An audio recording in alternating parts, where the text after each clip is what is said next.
Hey folks, it's Captain Mark here from Kings Landing Sport Fishing. Today is it's Wednesday, July 6th, and I want to give you guys a report. I'm going to call this July 5th afternoon and July 6th morning report, as I'm going to cover the two trips I was out. But actually, I'll talk a bit about yesterday morning. So yesterday morning, went out and that was the east wind, bit of rain, and it was still a bit of a tough bite. We got a mature salmon, but it was a tough slugging for sure. A little windy and some wind from the east, and the old saying, "East is the least," and it came true yesterday morning. Anyways, yesterday afternoon, I had a great group out with me yesterday afternoon. 5 persons. I'm trying to remember where they're from, but I want to say London, Ontario way, out that way. Anyways, went out and we did the fish from call it 4 till 9 last night. So I pushed the charter a little bit later, as we've had a pretty good late bite. And actually, it was different. We ended up with, I think, 2 or 3 matures in the box, a couple of 2-year-olds, and a whole bunch of other small fish. But I think we ended up with about 11 fish in the boat, and we lost a bunch. So it was a good night.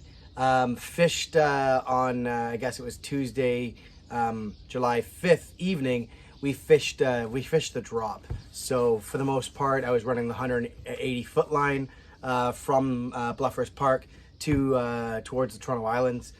Got to about the where the crane used to be, and did a U-turn and trolled all the way back, and then cut in shallow on the return. And you know what, did all right. Yesterday, I'd say it was most of the good, actually, I'd say the last 2 trips, the last 3 trips, all the good fish have come on either anchovy or herring strips. I've had no mature fish on either spoons or flies. So that's the first thing I gotta tell you. So this morning, had a group out this morning, and I asked them to show up for 4:45. It was fantastic. They got here at 4:30.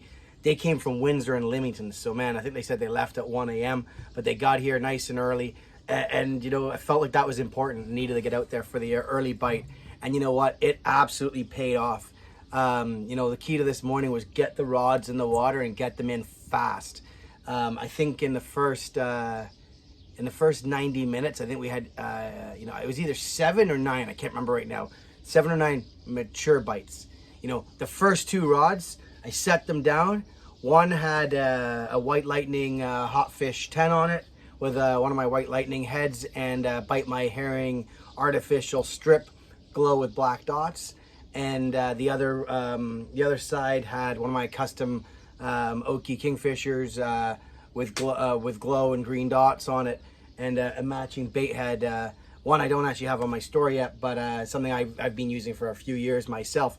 Anyways, I got those 2 rods in the water. No sooner do they get them in the water, the first rod starts bouncing. I hand that to the client. Next thing you know, the second rod starts bouncing. I hand that to the client. Unfortunately, we only got one of the 2 fish in. But like I said, it was either 7 or 9 mature bites in the first 90 minutes. So the key was get the rods in the water.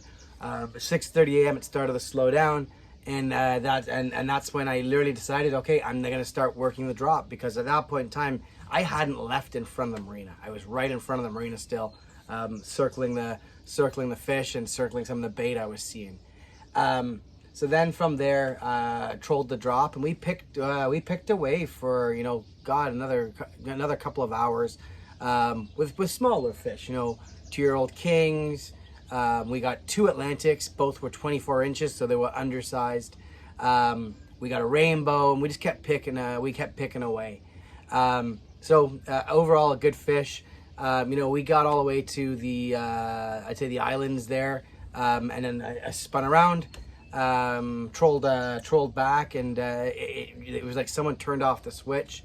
So we trolled back, and I tried everything from 250 to 200 to 180 to 150. Then I started zigzagging the drop a little bit, and as I zigzagged the drop a little bit, we got another nice mature, 20-pound mature. Took a 71 rigger with that same green kingfisher with the glow and green dots and matching head, with a herring strip. and then we just, you know, kind of continued to troll in, and that was the day. So overall, I think today's group, I know I cleaned 9 fish. I think they lost at least 4 or 5 more matures. We released the 2 Atlantics because they were both undersized, and we released some smaller kings that needed to get back to get bigger for another day. So overall, you know, decent fishing today. What I found about today, other than when we got some of the, you know, the Atlantics and some of the smaller, you know, call it 2-year-old kings, those came on the board rods. Other than that, it was all divers and it was all riggers. You know, 71 rigger, 65 rigger. I lowered the rigger down to 88 and took a fish. 99 took a fish. Took one at 125, and actually last night, you know, I think both of our, either 2 or 3 of our matures came down to the 125 feet rigger with herring. So today was about riggers and divers. 77 mag diver was good. 99 standard diver was good. So yeah, that was the day. So they decided to show up this morning. You know, so July 6th, the fish showed up, and we had some good fun. So anyways, I hope you find this report useful. So the fish, there are starting to become fish between Toronto and the islands. I'm also hearing there's some good fish out front of Whitby as well, and some good fish out front of Pickering. So it seems like they're starting to come to their North Shore home now. So anyways, I hope you can get out there and hope you can catch some fish. One thing I'm going to remind folks: when you see a charter boat, especially got lots of long lines, please don't start cutting in behind our spread. I had a close call with a couple of guys today where I had to furiously reel in some long lines so they didn't get caught.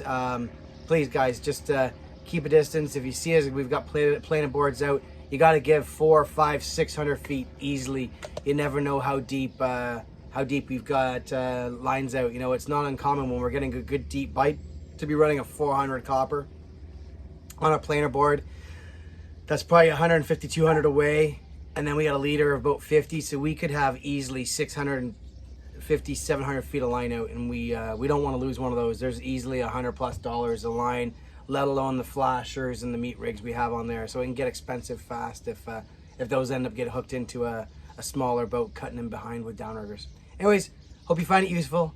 Click on that like button, click on the subscribe button, and get out fishing, folks. Talk to you later. Bye.